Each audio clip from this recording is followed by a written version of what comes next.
கண்ணு good morning. நான் உங்கள் மேக்ஸ் டீச்சர் பேசுகிறேன். எல்லாம் என்ன பண்ணுறீங்க? நல்லா இருக்கீங்களா? All of you welcome to our maths ma'am channel. Wish you all the best. இன்றைக்கி நமக்கு பார்க்க போகிறது 12th 4th chapter inverse trigonometry தான் பார்க்க போகிறோம். இதில் ஏதாச்சும் டவுட் இருந்தால் கேளுங்க. கண்ணா எக்ஸசைஸு 4.1 செகண்ட் சம் தான் பார்க்க போகிறோம். இதில் பாருங்கள், exercise 4.1 second sum. Find the period and amplitude of இந்த சம்மு. பீரியட்னா என்ன, ஆம்ப்ளிடியூடுனா என்ன அப்படின்னு தான் பார்க்கணும். கண்ணு ஆம்ப்ளிடியூட் அப்படின்னா just a distance from X axis. நம்ம கர்வ் வரைவோம் இல்லையா, அந்த கர்வ் வரையும் போது அது எக்ஸ் ஆக்சிஸ்லேருந்து எவ்வளோ டிஸ்டன்ஸ், மேக்ஸிமம் டிஸ்டன்ஸ் அடையுது அப்படிங்கிறது தான் ஆம்ப்ளிடியூடு. அப்புறம் அதே மாதிரி பீரியட் அப்படின்னா எவ்வளோ டியூரேஷனில் அந்த ஃபுல் ஒரு இது ஃபுல் கம்ப்ளீட் ஆகுது, எந்த ஆங்கிள்லேருந்து எந்த ஆங்கிள் வரையும் ஒரு கம்ப்ளீட் இது கிடைக்குது அப்படிங்கிறது. மறுபடியும் ரிப்பீட் ஆகும். நமக்கு கர்வு பார்த்திங்கன்னா சைன் எக்ஸு இப்படி மேலே போகும், கீழே வரும், இப்படி மேலே போகும், இப்படி வரும். அப்போ எந்த டியூரேஷன்லேருந்து எந்த டியூரேஷன் வரை, எந்த ஆங்கிள்லேருந்து எந்த ஆங்கிள் வரையும் ஒரு ஃபுல் இது கம்ப்ளீட் ஆகுது, அந்த கர்வ் கம்ப்ளீட் ஆகுது. மறுபடியும் ரிப்பீட்டேஷன் அடுத்ததுக்கு போயிடும். அதுதான் நமக்கு பீரியடு. கண்ணு சைனில் பார்த்தீங்கன்னா முன்னாடி ஒன்றுமே இல்லைடா ராஜா, முன்னாடி என்ன இருக்கோ அதுதான் உனக்கு ஆம்ப்ளிடியூடு. ஆங்கிள்குள்ளே என்ன வருதோ அது 2πக்கு வருதா, 0 to 2π தான் அது கம்ப்ளீட் ஆகும். அப்போ அதுதான் நமக்கு பீரியடு. அப்போ தேர்ஃபோர் இங்கே பாருங்கள், மொதல் சம் y = 1 sin 7x. அப்போ தேர்ஃபோர் ஆம்ப்ளிடியூட் 1 கண்ணு. பீரியடு பார்த்தீங்கன்னா 7x = 2π.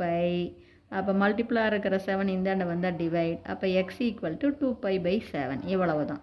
ஆம்ப்ளிடியூடு லென்த்து, பீரியடே கம்ப்ளீட் ஒன் சைக்கிள்.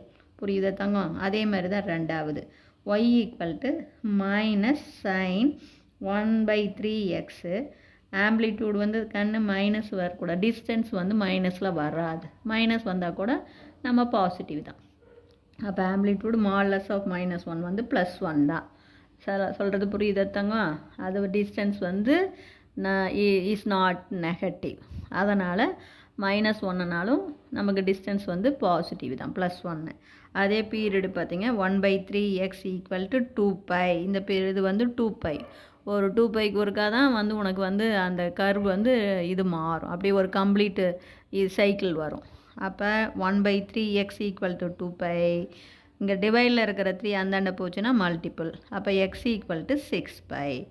அதே மாதிரி அடுத்தது பாருங்கண்ணே, y = 4 sin -2x. மைனஸை வெளியில் எடுத்துருங்க. அப்போ y = -4 sin 2x.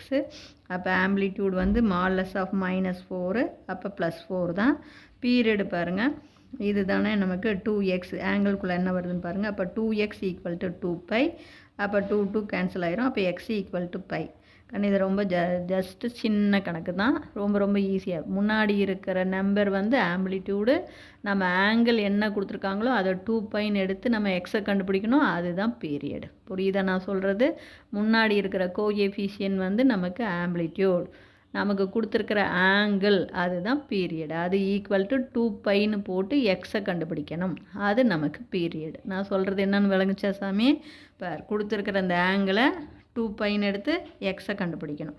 அது பீரியட். முன்னாடி இருக்கிற கோஎஃபிஷியன்ட் நம்ம பாசிட்டிவில் எழுதணும். அது நமக்கு ஆம்ப்ளிடியூட். இப்போ இது புரிஞ்சுதா? இல்லை ஏதாச்சும் சந்தேகமாக இருந்தால் கேளுங்க. தேங்க்யூ.